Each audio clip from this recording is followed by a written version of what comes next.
अभी हम pre married की बात कर रहे हैं तो द गर्ल्स जो अभी मैरिड नहीं है एंड खुद ही एमटीपी पिल लेके और कर ले रहे हैं। अनमैरिड गर्ल्स को तो मैं बोलूँगी कि एटलीस्ट एमटीपी के बाद डेथ्स भी देखी हैं जो छोटी मोटे सेंटर से करा लेते हैं। बहुत कॉम्प्लिकेशंस है। ऐसा नहीं है कि दांत में पस भरा हुआ है, एसिड बना हुआ है, लेकिन हम तो ट्रीटमेंट नहीं लेंगे क्योंकि हमें बोला गया कि टेराटोजेनिक होता है। नो, गर्म तासीर की चीज़ नहीं लेनी। बस ये जो गलत धारणा है कि एग नहीं खाना या ड्राई फ्रूट्स नहीं खाने, ये सब हम लोग नहीं मानते। ये आयुर्वेदिक कंसेप्ट जो है वो एक्चुअली शायद उस ज़माने में बना था जब आपको बॉडी वार्म रखने के लिए इन सब चीज़ों की जरूरत। गर्म चीज़ वो है जो आपको कैलोरी ज़्यादा देती है। लोग एक कनस्तर घी खिला देते हैं। बिल्कुल भी नहीं वो करना है। उससे आप सिर्फ फ्लैबी होंगे, मोटे होंगे और आपका बच्चा malnourished निकलेगा और आप भी malnourished रहेंगे। Is it safe to have sex during pregnancy? ये कई लोग अगर ऐसे प्रेडिक्ट कर देते ना, इनको बेटी होने वाली है, इनको बेटा होने वाला है, प्लस बेली की शेप देख के भी कि इसका फॉरवर्ड प्रोजेक्टिंग है या इसका पीछे, तो इज इट ट्रू? तो it is scientifically proven that you can alter the sex of the baby. Fortunately उसने मुझे एक फ़ोन कर दिया कि मैम मैं यहाँ एडमिट हो गई हूँ और मैं गिरा रही हूँ क्योंकि ये पॉजिटिव आया और मुझे बोला गया कि तुम ये कैरी नहीं कर सकती। मैंने उसको बोला तुम तुरंत वहाँ से भाग लो बस। जैसे normal delivery and caesarean delivery ज़्यादा इजी कौन सी in your experience, which is easier? From a gynaecologist point of view I will say caesarean is much easier. Labour के टाइम आपने कुछ भी खाना पीना बिना पूछे नहीं करना है क्योंकि कभी भी सिजेरियन इमरजेंसी तो करना पड़ ही सकता है। लेकिन ये ज़रूर है कि आप लेबर में आप सोच रहे हैं कि आप घी का ग्लास पी के आपकी स्मूथ हो जाएगी, डिलीवरी फास्ट हो जाएगी, वो बिल्कुल गलत है। तो वन ट्रैक ही रहता है इंडिया में आजकल। मतलब तो लड़की को भी लगता है I have to prove my fertility. Good morning everyone. Today I have a very special guest with me with whom I share a very special connect. Her name is Dr. Alka Goyal and she's a very renowned obs and gynae doctor. She has done her MBBS from Lady Hardinge Medical College, Delhi, and she has done her post-graduation in obs and gynae from Safdarjung Hospital, Delhi. Although in hospitals में 5-star वाली facility तो नहीं है, but I think Delhi की जनता का सेहत का सबसे ज़्यादा जिम्मेदारी अगर किसी हॉस्पिटल्स ने उठाई है तो वो ये दो गवर्नमेंट हॉस्पिटल्स हैं। And also to bring to your knowledge, इन हॉस्पिटल में आज स्टूडेंट एडमिशन लेना बहुत ही डिफ़िकल्ट है। All of you who are preparing for NEET would know it. There is also another merit to her credit that RML Hospital, जहाँ ma'am last 32 years से practice कर रही हैं, उसमें hysteroscopic and laparoscopic surgeries introduce करने वाली ma'am ही थी। Although the equipment was there, but she took it on her shoulders to bring the procedures into the hospital and उसके लिए उन्होंने एम्स दिल्ली से ट्रेनिंग लिया। This is out of sheer concern for the patients की उनकी recovery fast हो, उनका trauma minimum हो, क्योंकि इन सर्जरीज़ में जो कट लगता है वो बहुत ही छोटा होता है एंड जो रिकवरी है वो बहुत ज़्यादा फास्ट होती है। ऑल्सो जब हिस्ट्रोस्कोपी से हम यूट्रस के अंदर कोई भी एलिमेंट ठीक करते हैं तो यूट्रस के ऊपर कोई कट नहीं आता है, तो बाद में अगर ऐसे पेशेंट को प्रेगनेंसी हो और प्रेगनेंसी ग्रो करे तो ये जो यूट्राइन रप्चर है या बच्चेदानी का फट जाना है उसका खतरा बहुत ही ज़्यादा कम हो जाता है। It's not that she was paid extra या उनको कोई एक्स्ट्रा रिन्यूमरेशन मिल रहा था, but just out of the concern that जो पेशेंट्स है उनको हीलिंग जल्दी हो, रिकवरी फास्टर हो, she brought that into that hospital. And I would also like to share why I have a very special bond with her because मेरे दोनों ही बच्चों की डिलीवरी मैम ने करी है। She has also once saved me from the clutches of death. मैं अपने किसी भी clinical case में कभी अटक जाती हूँ तो I just call her freely and she has a very bankable advice for me every time. I have seen hundreds of patients queuing outside her OPD and चाहे वो गरीब तबके का patient हो या affluent patient हो, she treats all इक्वली। कोई भी पेशेंट एग्जामिनेशन हुए बिना बाहर नहीं जाता है। She never fails to touch a patient. I would also like to add that कोई भी पेशेंट हो, whether it's checking the weight और द ब्लड प्रेशर और the pallor in the eyes और the tongue, there is a set protocol which she follows with every patient and सरकारी अस्पताल में ना आपको लाइफ बॉय दिया जाता है हाथ धोने के लिए and it would at times means दिन में कम से कम 100 बारी हाथ धोना and I've never seen her resenting that, although इनके हाथों में कट लग जाते थे हाथ धोते धोते, but you know she has served humanity always with a smile. In a government setup you see all kinds of patients and there are patients जो बहुत anemic है और सर्जरी के पहले उनको ना 1 यूनिट या 2 यूनिट ब्लड रखना पड़ता है कि बाई चांस कोई कॉम्प्लिकेशन हो ड्यूरिंग सर्जरी या सिजेरियन तो they have that spare blood. So you know there are husbands who refuse to accept the patient as their wives and they say हम तो पड़ोसी हैं, हमें तो बुखार है. So I have seen her you know fighting for such patients and getting angry and sad over such things. And there are patients who are HIV positive and she's conducting deliveries on those patients without fearing for their own lives, you know, because while you are doing the surgery and stitching the patient back up, there are high chances of the needle going through you know, your fingers and stuff like that. So you know, they put their own lives at risk. So after tireless exhaustion of 32 years, she took her voluntary retirement 3 years back. You know, I wanted to bring it to public, the richness of her experience of last 32 years. So I had my regular periods in 26th of August. I still remember the dates very well. I had periods again after 15 days and they were a little painful and I was thinking ठीक है, कभी कभी pain हो जाता है and कभी कभी irregular भी हो जाते हैं, तो हो गए होंगे 2 weeks में. And it was the 4th or 5th day of my period and my husband was like constantly coaxing me कि नहीं तुम मैम को फ़ोन करो, तुम्हें तो पेन नहीं होता है, इतना पेन हो रहा है, तुम पेन किलर भी नहीं खा रहे हो. And he was just standing on my head कि नहीं तुम मैम को फ़ोन करो. And then I gave her a call and she took you know cognizance of the situation कि अच्छा बताओ मुझे क्या क्या हुआ है. And it was like 10 o'clock at night and she said no, you go to the hospital right away, I'm suspecting an ectopic pregnancy. And she was like quite confident on her diagnosis. So I went to an ex-hospital in Greater Noida and I walked into the hospital and I went to the emergency room and the doctors were like नहीं ectopic का patient ऐसे चल के थोड़ी ना आता है. And they sent me away. They didn't even perform an ultrasound and they asked about you know when did I have my last periods and I was sent back because my husband also had so much confidence in her. Then he said no, nothing doing, we are going to another hospital, we are not going back home. And then he took me to another hospital and just because you know he had so much faith in her through our experience with her, there was no ultrasonologist available at midnight and that owner happened to be an acquaintance of my husband. He came specially at midnight and he performed that ultrasound scan and her diagnosis was confirmed. When the surgery was done, there was 1 liter of blood pool in my stomach. Had we not gone to that hospital that night, I might not be here to take this podcast with her.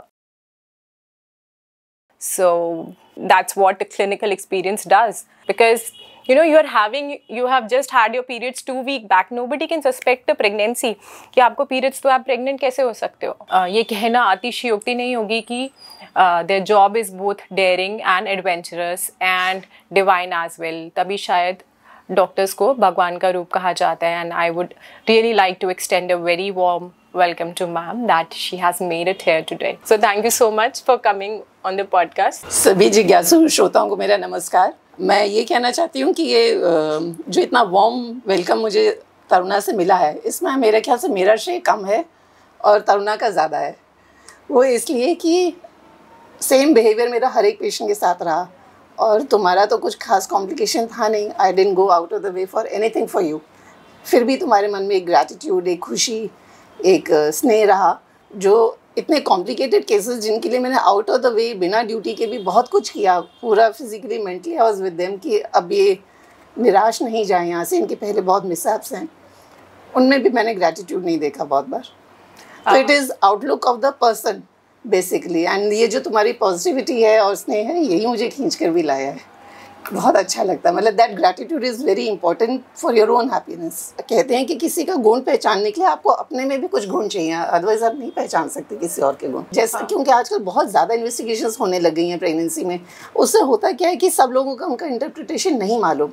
अब जैसे मुझे ध्यान है, एक patient थी जो 10 साल के बाद कंसीव करी, इनफर्टिलिटी के लिए ही आई थी और उसका CMV टॉर्च कराने का बड़ा फैशन था, तो CMV पॉजिटिव आ गया.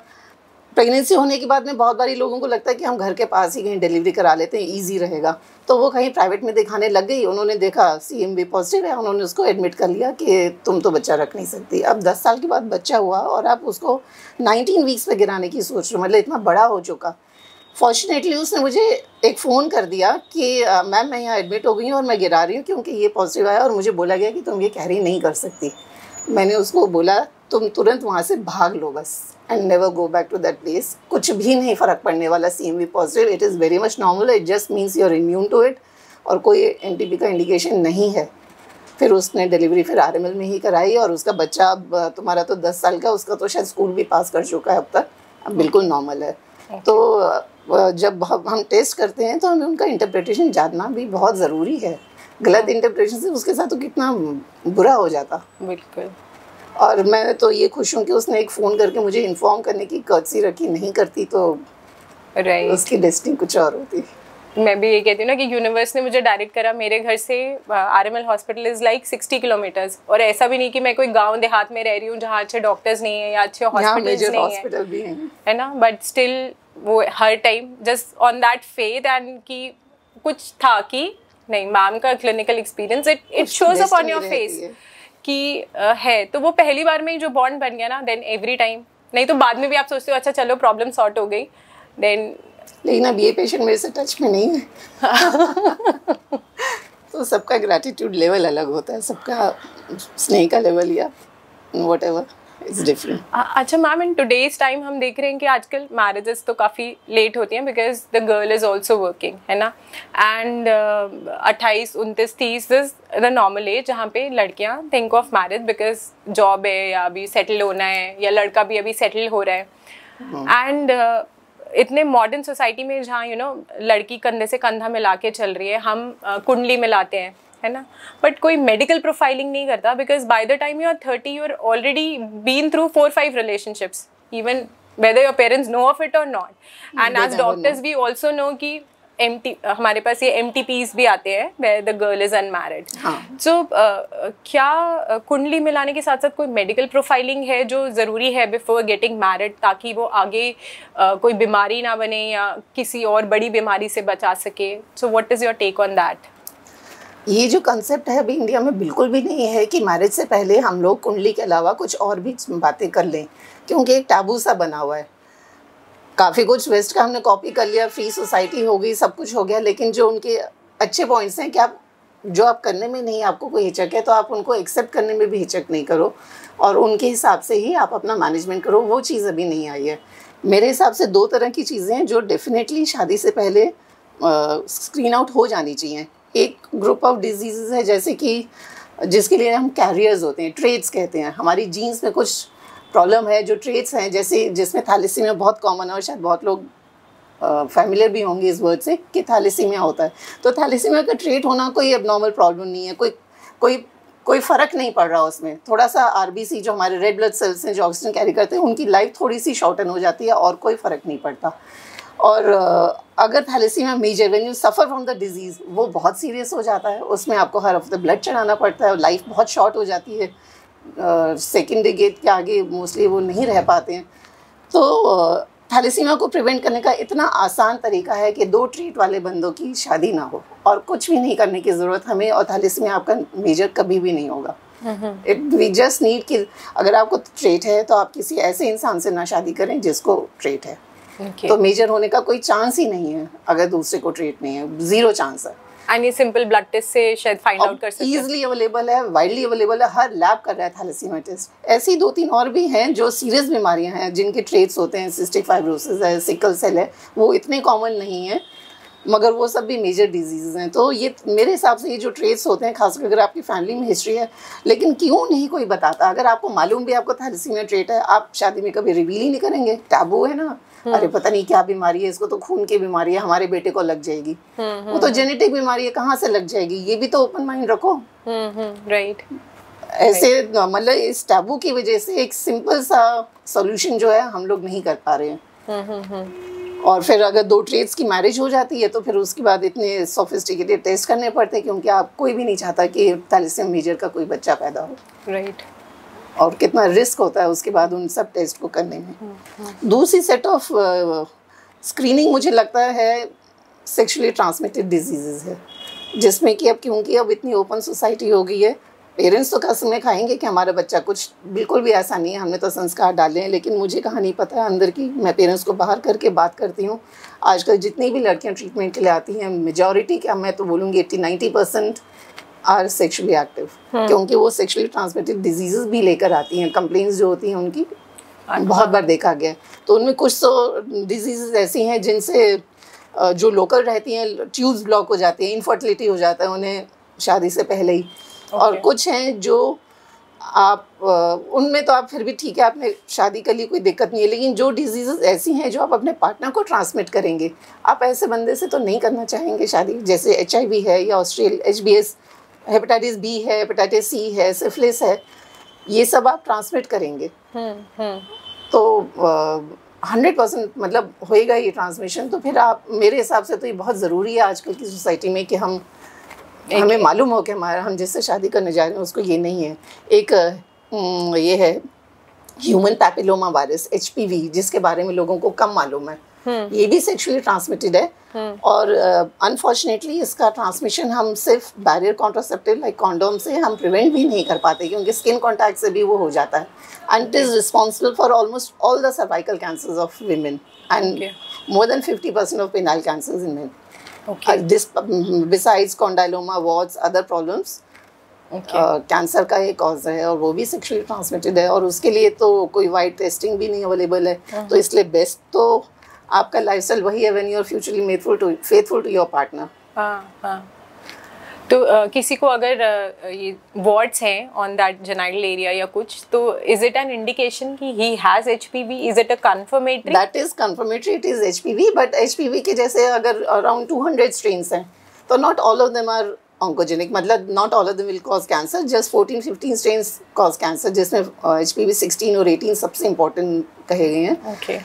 तो सारे नहीं कैंसर करते, मगर it shows that person is prone susceptible to these infections. So is it vaccine preventable? Vaccine अब आ चुकी है फॉर्चुनेटली, यंग एज में लगानी बेस्ट रहती है, 9 to 14 ईयर्स में। नहीं लगी है तो भी शादी से पहले मैं तो रिकमेंड करूँगी कि सब मदर्स अपनी डॉटर, आपको कितना भी फेथ है उसमें, आप फिर भी लगवाएं। आपको उस पर फेथ होगा, आप जिस लड़के से कर रहे हैं वो कितना एक्सपोज हो चुका है, you do not know. And जो अब की सोसाइटी है, मैं तो बोलती हूँ सबको लगवा लेना ज़रूरी ही हो गया। तो इसके लिए कोई गवर्नमेंट सेंटर जाना है या इजीली अवेलेबल है? Is it very costly? Available है अभी। इनफैक्ट अब तो गवर्नमेंट के यूनिवर्सल प्रोग्राम में भी उसको इंट्रोड्यूस करने का प्लान हो रहा है, डिस्कशन चल रहा है। क्योंकि सर्वाइकल कैंसर का इंसिडेंस बहुत हाई है इंडिया में। मैंने तो पंडित जी की वाइफ में एडवांस सर्वाइकल कैंसर देख लिया। पंडित जी भी यही काम कर रहे हैं, तो फिर अब किसी और के लिए क्या आप कह सकते हैं? क्या मॉरल वैल्यूज हैं अपने? अब मॉरल वैल्यूज भी नहीं कह सकती है। आई can not impose my moral values on others, है ना? सबकी अपनी thinking है, is their wish, their life, the way they want to live, but definitely you should protect yourself from major infections. Right. अभी हम प्री मैरिटल सेक्स की बात कर रहे हैं, तो यू नो द गर्ल्स जो अभी मैरिड नहीं है एंड MTP के लिए आती हैं, एंड देयर आर पीपल जो खुद ओवर द काउंटर भी मिल जाती है आई थिंक आजकल। सो उनके लिए, आपके लिए वर्ड ऑफ कॉशन आप क्या देना चाहोगे फॉर दोज गर्ल्स जो खुद ही MTP पिल लेके और कर ले रहे हैं? अनमैरिड गर्ल्स को तो मैं बोलूँगी कि एटलीस्ट कॉन्डोम यूज़ करो, because it will protect you from so many infections besides pregnancy. But हाँ, हो जाता है फिर भी। तो एक्चुअली MTP पिल खाने से पहले, वैसे तो over the counter legally allowed नहीं है, खाने से पहले हमें एक टॉपिक भी रूल आउट करना होता है, यानी कि बच्चा कहीं ट्यूब में तो नहीं फंसा हुआ। It will be effective only if pregnancy is less than 7 weeks and ideally before 7 weeks लेना होता है। उसके बाद फेलियर रेट बढ़ता जाता है। और दूसरा, वो यूट्राइन कैविटी के अंदर नॉर्मल प्रेगनेंसी होनी चाहिए, तभी वो MTP पिल काम करती है। अदरवाइज अगर ट्यूब में फंसी हुई है प्रेगनेंसी तो फिर लाइफ थ्रेटनिंग हो सकता है, आप MTP पिल ले लेंगे तो। और जो शादी के बाद भी आते हैं कि पहला बच्चा है, अभी तो मेरा कैरियर शुरू हुआ है, अभी तो मुझे नई जॉब मिली है, मैं अभी नहीं प्रेगनेंसी कर सकती, उन सबको भी मैं ये एडवाइस करूँगी कि आप प्लान करके करिए। आप सिटी में रह रहे हो या आप कहीं भी रह रहे हो, फैमिली प्लानिंग सर्विसेज सब जगह अवेलेबल है पूरी इंडिया में। There are so many methods available, आपको जो भी पसंद है। न्यूली मैरिड के लिए तो वैसे कॉन्डोम से भी ज़्यादा मैं बोलूँगी कि अपनी एम्पावरमेंट अपने हाथ में रखें। अपनी oral pills is a very good alternative, very effective. आपको एक टॉपिक से भी प्रिवेंट करता है, वो प्रोटेक्ट करता है, और प्रेगनेंसी से भी। 1 साल हो जाए शादी का, उसके बाद ही प्लान करें तो बेटर रहेगा, क्योंकि जैसे सब अपना बेस्ट पहले साल में फसाद दिखाते हैं शुरू में जब आप रिश्ता बनाते हैं। 1 साल लग जाता है किसी भी इंसान को समझने में कि ये एक्चुअली वही है जो दिखा रहा है या कुछ और है। कई बार कुछ मेंटल इश्यूज भी होते हैं लोगों में जो उनको खुद ही नहीं मालूम होते। जब आप एक क्लोज रिलेशनशिप में आते हैं तब आप रियलाइज करते हो कि there is something wrong with this person and I can not live with him और हर। और ऐसे में प्रेगनेंसी हो जाए तो देन हाँ, तो आप फंस जाते हैं। तो वैसे भी आप एंजॉय करें फर्स्ट ईयर। बहुत लेट शादी करेंगे तो आप ये आपके लिए डिसएडवांटेज रहेगा, बट डेफिनेटली आई रिकमेंड कि 1 साल आप एक दूसरे को जानने में, सेटल होने में लगाएं आप। Oral contraceptive is a good contraceptive. और उसके बाद जब आपको लगता है सब ठीक ठाक है, then you plan your pregnancy. Don't go for MTP for the first pregnancy, क्योंकि एमटीपी के बाद में आपको इनफर्टिलिटी होना और बहुत सारी कॉम्प्लिकेशन होना, परफोरेशन होना, इतनी सारी प्रॉब्लम्स हैं कि उसके बाद आप पछताते रह जाते हो कि अब मैं कैसे प्रेगनेंसी करूँ। आप अपना ऑब्स्टेट्रिक कैरियर को रिस्क में डाल देती हो। राइट। तो चाहे फर्स्ट एंड इवन सेकेंड में भी बहुत बार हो जाता है कि बच्चा छोटा है, आपने कुछ प्रिकॉशन लिया नहीं और उसके बाद आप फिर आ जाते हैं एमटीपी के लिए और उसके बाद फिर आते हैं इनफर्टिलिटी के लिए। तो एमटीपी है कि ये कोई खेल नहीं है कि जब ठहर गया तो नहीं चाहिए, जब नहीं ठहर रहा तो आप ट्रीटमेंट के लिए आ रहे हैं। यू प्लान इट एंड अगर हो भी जाता है फिर भी तो you keep it then. Don't go for MTP for the first और द सेकेंड। चाहे जब आपके 2 बच्चे हो गए, आपकी फैमिली कंप्लीट है, उसके बाद आप ये रिस्क लेते हैं तो कोई प्रॉब्लम नहीं है। एमटीपी के बाद डेथ्स भी देखी हैं जो छोटी मोटे सेंटर से करा लेते हैं, बहुत कॉम्प्लिकेशंस हैं। क्या रीज़न बनते हैं उनमें डेथ का? डेथ का सबसे कॉमन रीज़न है कि ये थोड़ी एडवांस प्रेगनेंसी में चले जाते हैं, गर्ल्स देख लिया इसलिए चले गए, या अदरवाइज भी खासकर अनमैरिड वाले बताती नहीं है कि हम प्रेग्नेंट हो गए हैं, तो जब तक वो जाते हैं तो वो सर्जिकल मेथड करना मुमकिन नहीं होता। लेकिन प्राइवेट में बहुत सारे क्वाक्स हैं जो आपको कहते हैं आप पैसे ज़्यादा दे दो हम कर देंगे। करने के बाद परफोरेशन होके यूट्रस का परफोरेशन, उसके बाद इंटेस्टाइन का परफोरेशन काफ़ी कॉमनली हमको देखने को मिला हुआ है। सेप्टिक अबॉर्शन एंड एक बार इंटेस्टाइन का परफोरेशन हो गया तो that is life threatening. Okay. पूरा सेप्सिस पस भर जाता है पेट के अंदर एंड एक्चुअल डेथ्स देखी हैं इनके। हाँ, नहीं, आई एम श्योर बिकॉज आप कम से कम आई थिंक एक दिन में 100 पेशेंट तो आप ओपीडी में ऑन एन एवरेज देखते हो। आराम और से अभी तक मोर देन 20-30 हज़ार पेशेंट आप देख चुके होंगे इन 32 इयर्स ऑफ सर्विस, बल्कि ज़्यादा ही होगा। काउंट भी नहीं रखा अब तो। हाँ।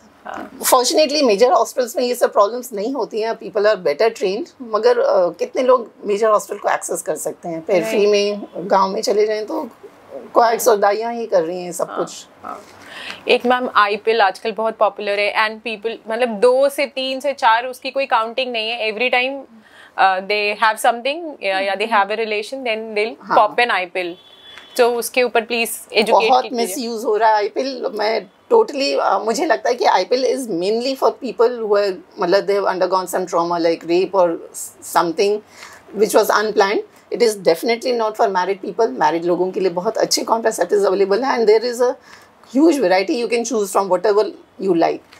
अगर आप बार बार आईपिल लेंगे, शादी के बाद आपका फ्रीक्वेंसी इतना ज़्यादा रहता है कॉन्टैक्ट का कि आप नहीं बार बार आईपिल ले सकते, उससे आपके सारे पीरियड्स रेगुलर हो जाते हैं। I think it's also one cause for ectopic pregnancy. It is one of the causes for ectopic pregnancy and you're taking a very high dose of a hormone. This is not the correct way and definitely married लोग जब लेते हैं तो it is not the right thing to do. Okay. अच्छा, शादी होने के बाद नॉर्मली इन लॉज का प्रेशर आने लगता है कि बेबी करो तो वन ट्रैक ही रहता है इंडिया में आजकल। हाँ मत लोगे तो हाँ तो लड़की को भी लगता है I have to prove my fertility. तो ऐसे में is there any prenatal counselling या बच्चा प्लान करने से पहले भी डॉक्टर के पास जाना चाहिए? जैसे मैंने कहा कि मुझे लगता है 1 साल का प्लानिंग कर लेना चाहिए। उसके बाद फिर जब आप सोचते हैं प्रेगनेंसी करने के लिए it is a good idea to visit a doctor. जैसे मोस्टली जैसे एज भी ज़्यादा हो रही है लोगों की, लोग शादी ही 30 के ऊपर कर रहे हैं, खासकर बड़े सिटीज़ में। Even the girls are over 30। तो और स्ट्रेस लेवल्स भी काफ़ी हाई हैं आजकल। तो डायबिटीज़ है, हाइपरटेंशन है और अब तो हार्ट अटैक्स भी देखने को मिल रहे हैं 30s में। काफ़ी प्रॉब्लम्स होती हैं। डेफिनेटली इट इज़ गुड कि आप ये सब रूल आउट करा लें। थायराइड नॉर्मल होना चाहिए, शुगर नॉर्मल होना चाहिए, बीपी नॉर्मल होना चाहिए। अगर आप स्मोक करते हैं, ड्रिंक करते हैं, आपको बिल्कुल बंद कर देना चाहिए। स्मोकिंग तो ज़ीरो होनी चाहिए when you get pregnant. Folic acid शुरू कर देना चाहिए, उससे न्यूरल ट्यूब डिफेक्ट्स कम होते हैं बच्चे में। You have to start it before when you start thinking of pregnancy. फिर कोई अगर मेडिकल डिसऑर्डर आपको लगता है सांस फूल रहा है, कुछ है आपको, अगर हार्ट का लगता है कि वर्कअप हो जाना चाहिए, तो it is good to do at this time, क्योंकि हार्ट की प्रॉब्लम्स जो हैं प्रेगनेंसी में बहुत परेशान करती हैं।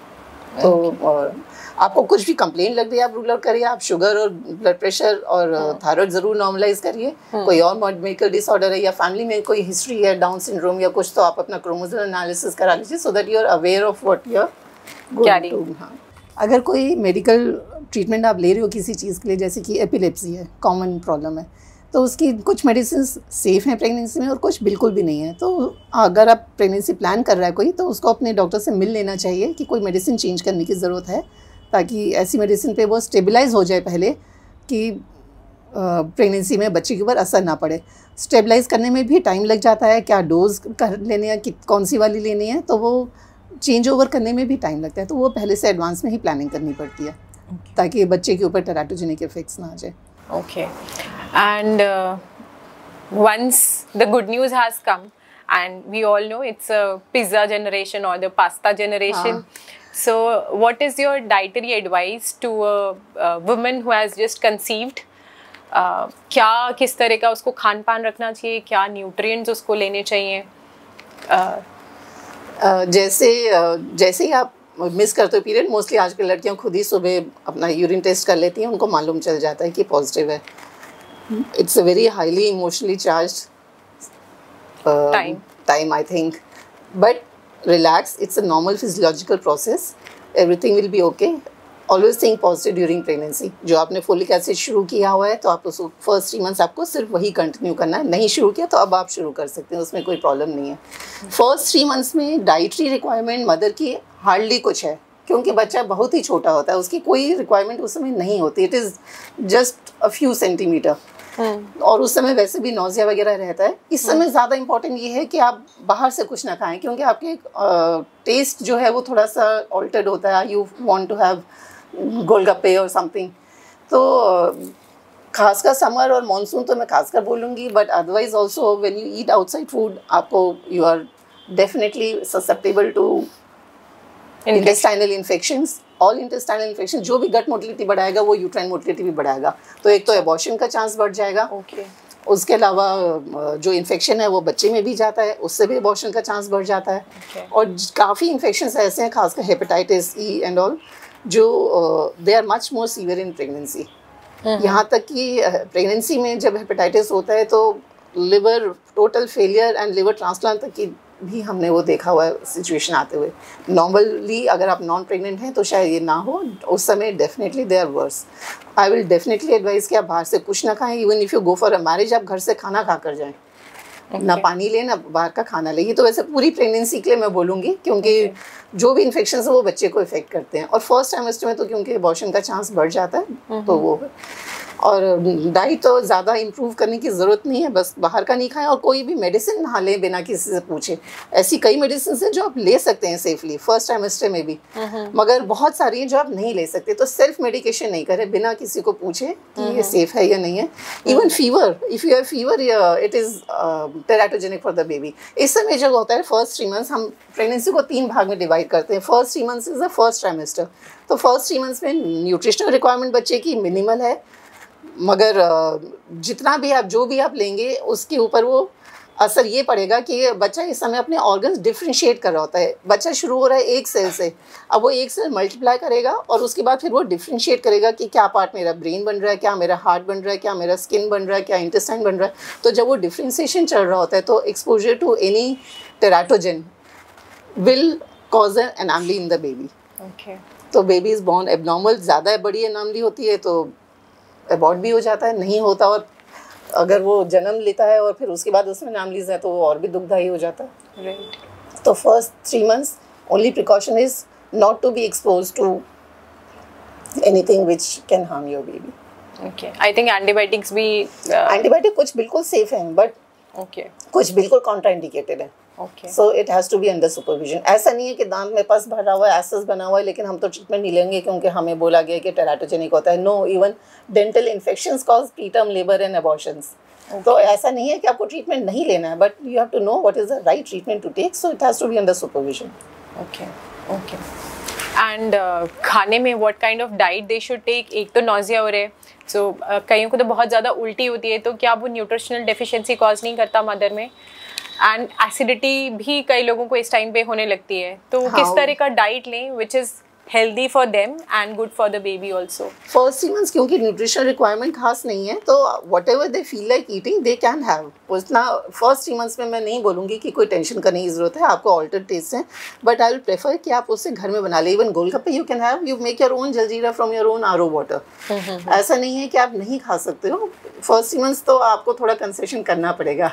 मतलब आप you can not torture yourself कि मतलब you're having पाइका और फिर उसके बाद नहीं ये नहीं वो नहीं कुछ नहीं. उसके बाद 4th month onwards सारा डिफरेंशिएशन पूरा हो चुका होता है बच्चे का. उसके बाद रैपिड ग्रोथ होती है. That is the time when you have to be very careful about your diet.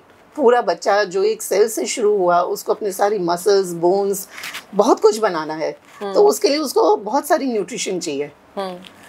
उसमें अब मिथ ये है कि you have to eat for 2. तो विद द रिजल्ट कि लोग बहुत ज़्यादा कैलोरीज खाने लग जाते हैं, न्यूट्रिशन नहीं खाते. वेट गेन होने लग जाता है, खूब फ्लैबी हो जाती हैं. उसके बाद फिर कहते हैं हम तो इतने किलो हो गए, हम तो इतने किलो हो गए. बल्कि आपका जितना ज़्यादा वेट गेन होगा आपकी प्रेगनेंसी कॉम्प्लिकेशंस बढ़ेंगी. आपको 10-12 किलो से ज़्यादा वेट गेन की ज़रूरत ही नहीं है पूरी प्रेगनेंसी में, जो मोस्टली 2nd और 3rd ट्राइमेस्टर यानी कि 3 months के बाद ही ज़रूरत पड़ती है, क्योंकि अभी रैपिड ग्रोथ हो रही है. डिफ्रेंसिएशन पूरा हो गया, अब रैपिड ग्रोथ हो रही है. अब क्योंकि बच्चे की सारी बोन्स बननी है, उसको बहुत सारा कैल्शियम चाहिए. कैल्शियम वो कहाँ से लेगा अगर आप कैल्शियम नहीं खाएंगे? 1 ग्राम एक्स्ट्रा कैल्शियम हर मदर को चाहिए every day 4th month onwards. Besides your dietary you have to take a supplement also.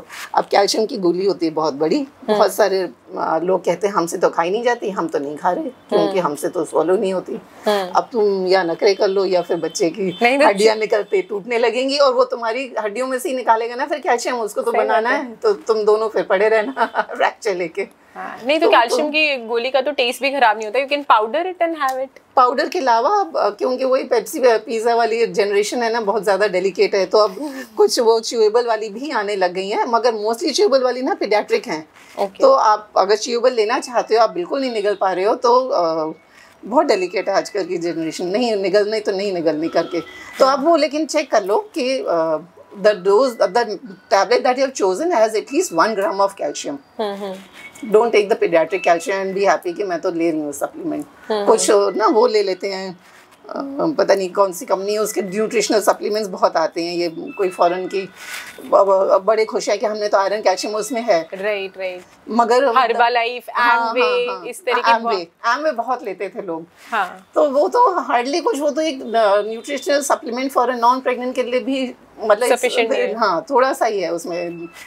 तो कैल्शियम के अच्छे सोर्सेज डाइट में भी लें. Dairy is a very important source, खासकर पनीर, मिल्क पनीर काफ़ी अच्छे सोर्सेज हैं. इवन तिल is a good source, figs is a good source. Calcium intake काफ़ी इंपॉर्टेंट है, काफ़ी बढ़ाना पड़ता है. 1 ग्राम कैल्शियम चाहिए. और कैल्शियम का सॉल्ट भी ज़्यादातर लोग कैल्शियम कार्बोनेट ले रहे होते हैं, जो नहीं एब्जॉर्ब होता, साइड इफेक्ट ज़्यादा करता है. बेस्ट सॉल्ट है calcium citrate malate. Chewing pill भी अगर लें तो 1 ग्राम कम से कम लें. और कैल्शियम के अच्छे सोर्सेज डेयरी के अलावा फिश, तिल इज अ गुड सोर्स. और मखाने में लोग कहते हैं, इज इट? मखाने में भी है, फिग्स में भी है, ये सब आप ले सकते हैं. ओके. एंड तिल जैसे हम कहते हैं गरम तासीर की चीज़ नहीं लेनी. बस ये जो गलत धारणा है कि एग नहीं खाना या ड्राई फ्रूट्स नहीं खाने, ये सब हम लोग नहीं मानते. ये आयुर्वेदिक कंसेप्ट जो है वो एक्चुअली शायद उस ज़माने में बना था जब आपको बॉडी वार्म रखने के लिए इन सब चीज़ों की जरूरत. गर्म चीज़ वो है जो आपको कैलोरी ज़्यादा देती है, और ठंडी चीज़ वो है जो आपको कैलोरी कम देती है. अब जब सब एसी में रहते हैं और मतलब सब वातानुकूल ही है, तो मुझे नहीं लगता इसका कोई फ़र्क पड़ता है. हम लोग एडवाइस करेंगे कि ये सब चीज़ें ज़रूर लें, क्योंकि इनमें और भी बहुत कुछ है. अभी मैं बताऊंगी उसके बारे में भी जो बच्चे के लिए एसेंशियल है. सो ड्राई फ्रूट्स वगैरह मत अवॉइड करें, एग मत अवॉइड करें. कैल्शियम के अलावा प्रोटीन रिक्वायरमेंट है ना, बच्चे को कितनी मसल्स बनानी है, और सभी ऑर्गन्स के लिए, इवन बोन्स के लिए उसको प्रोटीन्स की ज़रूरत है. तो वैसे ही डेली रिक्वायरमेंट 1 ग्राम पर kg होता है, तो इसमें 14 ग्राम्स एक्स्ट्रा आपको लेना होता है. तो हमारे जो डाइटरी सोर्सेज हैं बहुत ज़्यादा वेजिटेरियन में तो हैं भी नहीं. तो 1 egg per day, egg white is a very good idea. और सर्दी है, गर्मी है, आप डेफिनेटली ले सकते हैं. It does not harm the baby. You can take. Okay. उसके अलावा आयरन की बहुत ज़रूरत पड़ती है, क्योंकि मदर का अपना खून भी ऑलमोस्ट 1.5 टाइम्स हो जाता है टर्म पहुँचते से। और बच्चे का भी सारा ब्लड सर्कुलेशन बनना है, तो आयरन की भी काफ़ी ज़रूरत रहती है। आजकल हम सोचते हैं कि जो भी मोटा है या हेल्दी है वो हेल्दी है, वो भी मैलनरिश्ड होता है। हमारे आप प्रेगनेंसी प्लान करने से पहले अपना हीमोग्लोबिन भी ज़रूर चेक कराएं, क्योंकि बहुत कॉमन देखा गया है आजकल बच्चों के फूड फैट्स इतने ज़्यादा हैं कि anaemia is not uncommon even in good families. आप तब भी मैलनरिश्ड हो सकते हैं even if you are overweight, क्योंकि आपकी न्यूट्रिशन ठीक नहीं है ना। ओवरवेट मीन्स आपका फैट ज़्यादा है, उसका मतलब ये नहीं है कि आप हेल्दी हैं। और ब्लड कैंप आप लगा कर देखो किसी DU के कॉलेज में, आपको 50% फिट नहीं मिलेंगे ब्लड डोनेशन के लिए, क्योंकि वो एनीमिक है। तो anaemia also has to be corrected when you before you plan the pregnancy, क्योंकि आप आयरन फर्स्ट 3 मंथ्स नहीं ले सकते। फर्स्ट 3 मंथ्स में सिर्फ एक ही दवाई ले सकते हो, विच इज़ फोलिक एसिड। तो ये फर्स्ट 3 मंथ्स में बहुत ज़्यादा एग्जॉशन जो फील होता है, व्हाई इज दैट? वो हार्मोनल चेंजेस की वजह से होता है। प्रोजेस्टेरॉन हाई हो जाता है, जिस वजह से आपको टायर्डनेस, इवन फीवर वाली फीलिंग लग सकती है। तो you relax, you take more rest, no problem. वो नोजिया है या टायर्डनेस है, फैटीग है, ये सब 4th मंथ ऑनवर्ड्स कम हो जाता है, काफ़ी हद तक खत्म ही हो जाता है। ओके। फिर 4th मंथ ऑनवर्ड्स आपको कैल्शियम है, आयरन है, प्रोटीन है, इन सब की मात्रा बढ़ानी है। अच्छे डाइट, न्यूट्रिशनल डाइट लेनी है। कैलोरी ज़्यादा नहीं लेनी है, कैलोरी ज़्यादा सिर्फ 300 एक्स्ट्रा लेनी होती है, विच इज़ नथिंग। अब एक गिलास दूध में ही 50 कैलोरी, तो 100 ml में ही आ गई 50 कैलोरीज। तो आप अंदाज़ा लगा लो कि आपको कितनी एक्स्ट्रा कैलोरी चाहिए। आपको डाइट अमाउंट नहीं ज़्यादा खाना है। और ये ऐसा नहीं है कि आपको घी के पंजीरी लड्डू और ये सब बहुत सारा घी खाना लोग एक एक कनस्तर घी खिला देते हैं प्रेग्नेंट, बिल्कुल भी नहीं वो करना है। उससे आप सिर्फ फ्लैबी होंगे, मोटे होंगे, और आपका बच्चा मैलनरिश्ड ही निकलेगा और आप भी मैलनरिश्ड ही रहेंगे। तो वो भी एक गलत धारणा है। उसके अलावा 4th मंथ ऑनवर्ड्स जो एम्फसाइज ज़्यादातर लोग नहीं करते, आयरन, कैल्शियम, फोलिक एसिड तो फिर भी सब करते हैं, प्रोटीन भी करते हैं, is role of omega 3। Omega 3 को काफ़ी अंडर प्ले किया गया है, जबकि मुझे लगता है कि सबको 4th मंथ ऑनवर्ड्स ले लेना चाहिए। एंड इनफैक्ट जब तक आप ब्रेस्ट फीड कर रहे हैं बच्चे को 1 साल 2 साल, तब तक भी लेते रहना चाहिए, क्योंकि वो मिल्क के थ्रू भी बच्चे को जाता है। It is important for the brain development of the child. अब ऑटिज़म में रोल है या नहीं है मुझे नहीं पता, लेकिन लर्निंग डिसेबिलिटीज़ और बहुत सारी चीज़ों में इस चीज़ का रोल है, क्योंकि माइलिनेशन जो होती है बच्चे की नर्व सेल की, उसके लिए उसको ये ज़रूरत पड़ती है ओमेगा 3 की। और हम लोग की डाइट जनरली डेफिशिएंट है ओमेगा 3 में। वेजिटेरियंस का तो कुछ, वेजिटेरियंस में तो खासकर। तो उसके सोर्सेज वेजिटेरियन के भी हैं, चिया सीड्स हैं, फ्लैक्स सीड्स हैं, वॉलनट्स बहुत अच्छा सोर्स है। तो इसलिए आलमंड्स, जो पुराने ज़माने में कहते थे ना रोज़ के 5 बादाम भिगोकर खाओ, रोज़ के 2 अखरोट खाओ, वो बहुत सही था। वो that is good diet for pregnancy. और फिश में तो खैर ही कैल्शियम भी है, लीन प्रोटीन भी है, और ये ओमेगा 3 भी है। अगर आप खा सकते हैं तो fish is a good thing to take during pregnancy. अच्छा, अल्कोहल फीटस में एब्जॉर्ब हो जाता है क्या डायरेक्ट? बिल्कुल, फीटल अल्कोहल सिंड्रोम होता है, बहुत सारी कॉम्प्लिकेशंस होती हैं बच्चे में। अल्कोहल, कॉफ़ी बिल्कुल बंद कर देनी चाहिए। स्मोकिंग 0 होनी चाहिए, इवन पैसिव स्मोकिंग नहीं होनी चाहिए। घर में कोई भी स्मोक कर रहा है वो भी थोड़ा सा कंट्रीब्यूट करें आपकी प्रेगनेंसी में। आफ्टर ऑल अगर फादर स्मोक कर रहा है तो उसका भी कुछ फ़र्ज़ है बच्चे के लिए। वो कोई किसी तरह की ना एक्टिव ना पैसिव स्मोकिंग होनी चाहिए। कॉफ़ी भी, क्योंकि कैफीन कंटेंट काफ़ी हाई है, दैट ऑल्सो हार्म्स। वो भी नहीं। चाय आप फिर भी 1-2 कप ले सकते हैं, क्योंकि उसमें कैफीन कम है। बल्कि हर्बल टीज़ कहते हैं कि अवॉइड करें, क्योंकि उसमें क्या क्या है वी डोंट नो। अब ऐसी बहुत सारी चीज़ें हैं डाइट में जो हार्म कर सकती हैं प्रेगनेंसी को। ऐसा नहीं है कि नेचुरल है तो सब ठीक है। कॉन्स्टिपेशन, हार्मोनल प्रॉब्लम्स की वजह से बहुत कॉमन है प्रेगनेंसी में। तो हम लोग क्या करते हैं नॉर्मली, खजूर, गुड़, पपीता, पाइनएप्पल, ये सब ले लेते हैं। ये सब आपकी गट मोटिलिटी बढ़ाते हैं, और जैसे मैंने बोला गट मोटिलिटी बढ़ेगी तो यूट्राइन एक्टिविटी भी बढ़ेगी और एबॉर्शन का चांस, प्रीटर्म लेबर का चांस होएगा। तो ये सब आपको नहीं लेने हैं प्रेगनेंसी में। तो कॉन्स्टिपेशन के लिए क्या कॉन्स्टिपेशन के लिए? हाँ, बल्क लैक्सेटिव जो कहते हैं, जो फाइबर है, फाइबर कंटेंट बढ़ाइए। आप फ्रूट जूस नहीं पी के फ्रूट्स खाइए। और ईसबगोल बहुत अच्छा है। अगर ईसबगोल से नहीं इफेक्टिव होता तो एक होते हैं ऑस्मोटिक लैक्सेटिव्स, जो मतलब बल्क लैक्सेटिव है जो फाइबर बढ़ा रहे हैं। ऑस्मोटिक लैक्सेटिव जो पानी का को खींच रहे हैं गट के अंदर, जिसकी वजह से वो सॉफ्ट होकर स्टूल इजी हो जाता है निकलना। ये दोनों सेफ रहते हैं प्रेगनेंसी में। बट क्रेमेफिन वगैरह आप नहीं ले सकते, जो बहुत कॉमनली लोग ऐसे ही ले लेते हैं। वो सब जो गट मोटिलिटी बढ़ा रहे हैं वो नहीं लेने हैं। दोनों तरह के होते हैं ना। ठीक है। एनीथिंग बिसाइड्स दिस, अगर डाइट की बात करें तो? डाइट में एक तो आप सिर्फ फ्रेश खाना खाएं, बाहर का खाना नहीं खाएं, घर में भी जो फ्रेश बने और जो न्यूट्रिशियस है वो खाएं। अगर आप पेप्सी पी रहे हैं, आप टेट्रा पैक्स के जूसेस पी रहे हैं, you are taking empty calories, आप सिर्फ अपना फैट बढ़ा रहे हैं, ना बच्चे को न्यूट्रिशन मिल रहा है ना आपको मिल रहा है। आपको भी ज़रूरत पड़ती है, मदर को भी चाहिए न्यूट्रिशन, क्योंकि उसका मैंने बताया ब्लड 1.5 गुना हो गया, तो उसको इतने सारे एक्स्ट्रा आरबीसी बनाने, प्रोटीन्स बनाने, वो उसके लिए उसको डाइट चाहिए ना। राइट। तो nutrition is more important then calories. Calories उससे 300 एक्स्ट्रा चाहिए। और फिर उसके बाद क्या होता है, जब आप एक्स्ट्रा कैलोरीज लेके ओवरवेट हो जाते हैं, एक तो प्रेगनेंसी में कॉम्प्लिकेशंस होती हैं, ब्लड प्रेशर की, शुगर की, प्रीटर्म लेबर की, और जो भी होती हैं, और जो आप इतना घी पी रहे हैं वो तो सारा आपका एब्जॉर्ब होके सारा जा रहा है वेन्स में, आर्टरीज में, वो तो बच्चे तक तो जा भी नहीं रहा वैसे भी। और उसके बाद आपको फिर पेशेंट को वेट लॉस करने में दिक्कत हो जाती है राइट आफ्टर डिलीवरी। ये जो प्रेगनेंसी इंड्यूस्ड हाइपरटेंशन है या प्रेगनेंसी इंड्यूस्ड डायबिटीज जो हो जाती है सिर्फ प्रेगनेंसी के दौरान पे, is it because of over eating and inactivity की बिल्कुल ही आपने एक्टिविटी छोड़ दी, या वैसे भी हो जाती है? डायबिटीज़ तो जैसे आप अगर जेनेटिकली प्रोन है, आपके फैमिली में हिस्ट्री है, वही कारण है। आप इंडियन हैं, वही एक कारण है। Indian race as such is prone to diabetes, इसलिए हम लोग बार बार शुगर के लिए चेक करते हैं। फिर जो प्रेगनेंसी में हार्मोन्स बनते हैं वो सारे डायबिटोजेनिक होते हैं। हार्मोन मिलियो पूरा आपका चेंज हो जाता है पेशेंट का ड्यूरिंग प्रेगनेंसी, और ये सारे हार्मोन्स जो डायबिटोजेनिक हैं दे पीक है 26 वीक्स। तो पहले तो हम 26 वीक्स में हर एक का शुगर ज़रूर करते थे, चाहे कोई फैमिली हिस्ट्री है नहीं है कुछ भी। हम just because you are Indian and you are pregnant, it needs to be check. तो ऐसे लोगों को स्ट्रेस के टाइम, चाहे सर्जरी हो चाहे प्रेगनेंसी हो, this is a period of stress, खासकर हार्मोनल स्ट्रेस जो इनको होता है उस टाइम पर, उससे डायबिटीज़ होती है। और अब तो हम लोग फर्स्ट ट्राइमेस्टर में भी चेक करने लगे हैं, प्री प्रेग्नेंट भी चेक करने लगे हैं, और थर्ड ट्राइमेस्टर में एकदम एंड में फिर से चेक करने लगे हैं, क्योंकि डायबिटीज़ का इंसिडेंस प्रेगनेंसी में काफ़ी हाई है। तो एक तो जेनेटिक है, अगर आपकी फैमिली हिस्ट्री है तो डेफिनेटली, और प्रोन अब एज ज़्यादा होने लगी है लोगों की pregnancy time, that is one factor. Overweight होने लग गई है, दैट इज़ अनदर फैक्टर, और इंडियन होना ही एक फैक्टर। तो जैसे किसी को हो गई है तो इसके लिए क्या मेडिसिन लेना पड़ता है या डाइट मैनेजमेंट और वॉक से? Mostly diet and exercise. Mostly diet and exercise से most of them are controlled. Some of them need insulin.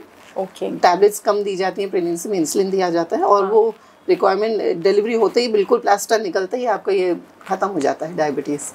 But definitely उन लोग को आगे लाइफ लॉन्ग थोड़ा सा प्रिकॉशन रखना चाहिए, ओवरवेट नहीं होना चाहिए, और ईयरली चेकअप अपना कराते रहना चाहिए, क्योंकि 50% चांस उनमें लाइफ लॉन्ग रहेगा आगे कभी डायबिटीज़ बनने का। ओके। और अगर मदर को डायबिटीज़ हो गई है ड्यूरिंग प्रेगनेंसी, तो बेबी के ऊपर इसका कोई इम्पैक्ट है? बहुत इम्पैक्ट पड़ता है। अगर शुगर हाई है, it is like poison for the child. अगर शुरू में हाई है फर्स्ट 3-4 मंथ्स, तो एनॉमलीज बहुत सारी होती हैं, इंक्लूडिंग हार्ट की एनॉमलीज, और बहुत सारी और भी, और अबॉर्शन का भी रिस्क रहता है। बाद में अगर हुई, जब ऑर्गन्स बन चुके हैं, तो जब भी शुगर हाई होती है बच्चे का दम घुटता है, उसको ऑक्सीजन नहीं मिलती है। कुछ जो मतलब चेंजेस ऐसे आते हैं, जो ऑक्सीजन रिलीज़ होनी है हीमोग्लोबिन से बच्चे को, वो नहीं रिलीज़ होती है। तो वो क्रॉनिक एस्फिक्सिया, यानी कि क्रॉनिकली ऑक्सीजन स्टार्व रह जाता है, जिसकी वजह से बच्चे की एंड में जाके 9th मंथ में 8th मंथ में कई बार देखा है कि डेथ भी हो जाती है। वेट ज़्यादा हो जाता है बच्चे का, बहुत ज़्यादा, जिससे उसको लाइफ लॉन्ग, उसको पैदा होने के बाद भी रिस्क रहेगा मेटाबॉलिक डिसऑर्डर्स का, डायबिटीज़ का, ओबेसिटी का। और ओवरवेट होने की वजह से नॉर्मल डिलीवरी में भी प्रॉब्लम आती है।